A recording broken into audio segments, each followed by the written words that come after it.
Hi. What we have here is a presentation about middle school students using social media. This is a presentation that could be given to parents or teachers or both to help students migrate through using social media.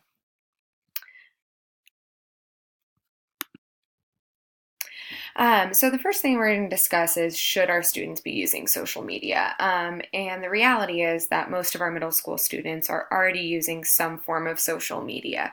That might look like Snapchat, Instagram, Facebook, and something that our generation doesn't really think of is YouTube as a social media platform, but you can communicate with people on YouTube. So that is something that you'll want to make sure that you're aware of and watching what your student is doing on YouTube, just like you would want to with their text messaging or Snapchat. A lot of our students are visiting these sites every day. There are statistics that say that our students could be on these as much as 10 hours a day. And unlike previous generations, our students are using social media platforms as their main form of communication. So, whereas we view phone calls or text messaging as the main form of communication, your students are most likely using Snapchat, Facebook, YouTube as their main forms of communication. So it's important as teachers and parents that we talk to our students about using their social media responsibly.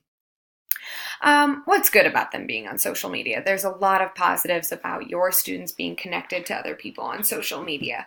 It can help them stay connected to friends and family that may not live close. This can offer them creative ways to share their ideas, their music, their art. There are a lot of sharing platforms, especially YouTube, Instagram, Facebook, where they can share their creative ideas. And this also allows them to meet people with similar interests. A lot of middle school students are discovering new interests and they want to feel accepted and they want to feel that their ideas are normal and that someone else feels those, and the online community can help them feel that. There are some negatives about your student using social media. There are cyberbullying activities that happen, probably more than we as adults would like to admit. And that is a reality that we have to have conversations with our students about them being kind and reporting cyberbullying activities. Another negative consequence is that our students are sharing more than they should, and it makes them easy targets for predators. This can be anything from sharing photos of themselves, sharing their real names with people that they don't know in person, sharing their birthdays, and sharing where they live.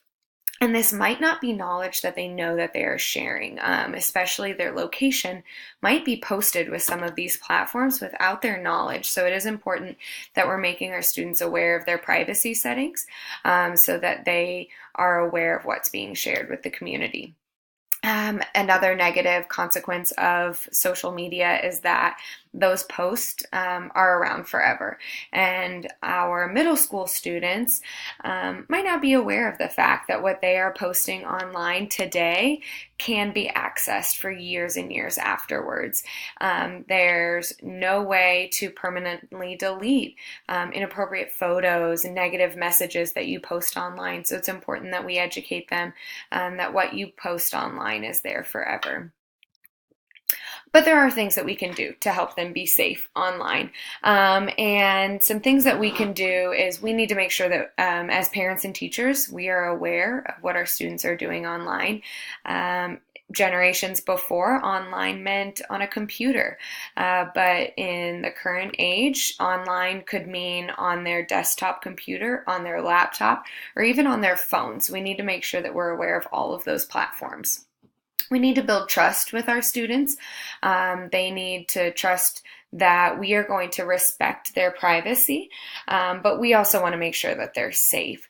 There's a way to monitor what our students are doing online, but also let them feel like they have some autonomy of what they're sharing online, especially as they're developing their creativity or figuring out their passions online. Some really important things that we want to make sure that we communicate with our students is to be nice, being nice in person and being nice online. You can't take away negative comments or negative messages that you make online. So it's really important that our students understand that basic value of being kind and being nice. Our students need to make sure that they're thinking twice before hitting enter. This goes along with not posting negative words or images, but also making sure that you are sharing things that you are actually meaning to be sharing, like your address, your location, inappropriate pictures. You really need to make sure that kids have in their mindset that they're going to think twice about what they're posting online. Even if it is a Snapchat message to a friend and not a permanent YouTube video, all of those things have consequences. And our students need to be aware of privacy settings. So it's important, whether it's as parents or teachers, that you are going through those privacy settings together with your students so that they're aware of what privacy options there are for them, and who is able to view their profiles, whether their location can be seen by strangers. It's important that they know what privacy options are out there and what their current privacy settings are. There's a couple other things that we can do to help them be safe online. As a parent, you can consider making a social media agreement with your student.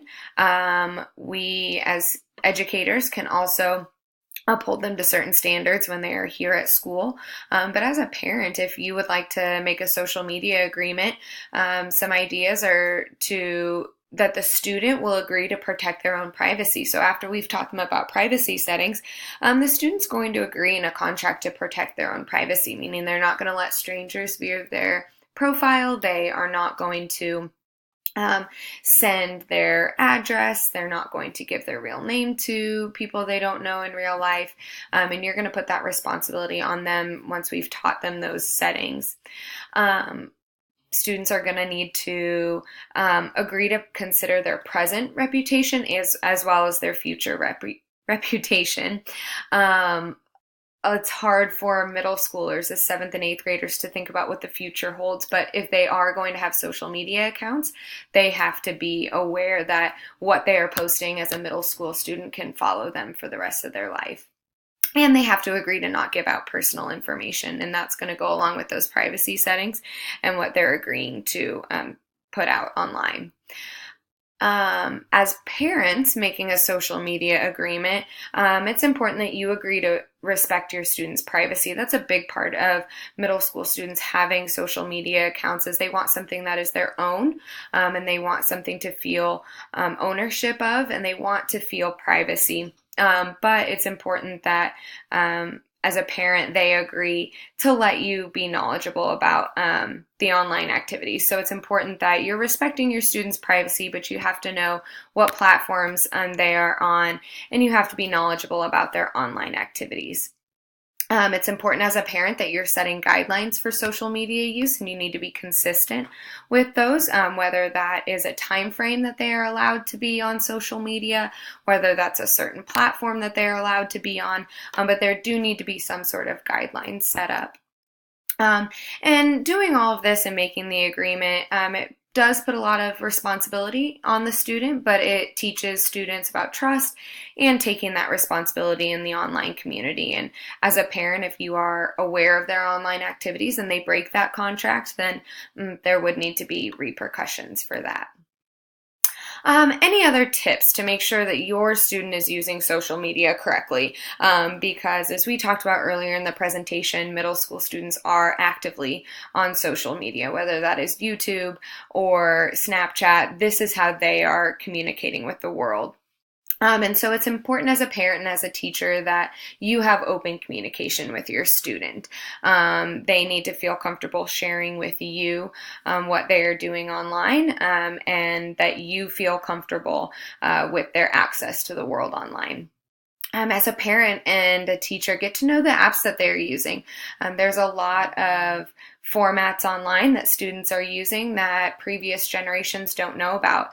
And if we are going to monitor their world, it's important that we know about those platforms and those apps so that we know not only safety wise, but we know how they're expressing themselves and what they're involved in. Explain the guidelines that you're going to set up with your student, whether it's a time frame or certain apps that they're allowed to use. Explain why you're setting up those guidelines. It's important that students understand that we're not simply controlling their communication outlet, but that there is a reason for their safety. Help keep an eye on who's following your student. A lot of platforms like Instagram and especially YouTube, it's very easy to have strangers follow your student. So help keep an eye on who's following your student and who's able to view their information. It's really important, and this goes back to the communication. Letting your student know about healthy and responsible communication online. This could be anything from relationships to posting pictures of themselves, sexting. These are topics that previous generations didn't have a word for, that previous generations didn't have to worry about. And this is something that is very present and relevant in our middle school students' lives. And so it's important as educators and parents that we are staying up to date on those topics so that we are able to communicate with our students how to deal with those issues that arise in their lives. And our generation needs to be willing to accept that all social media use is not negative.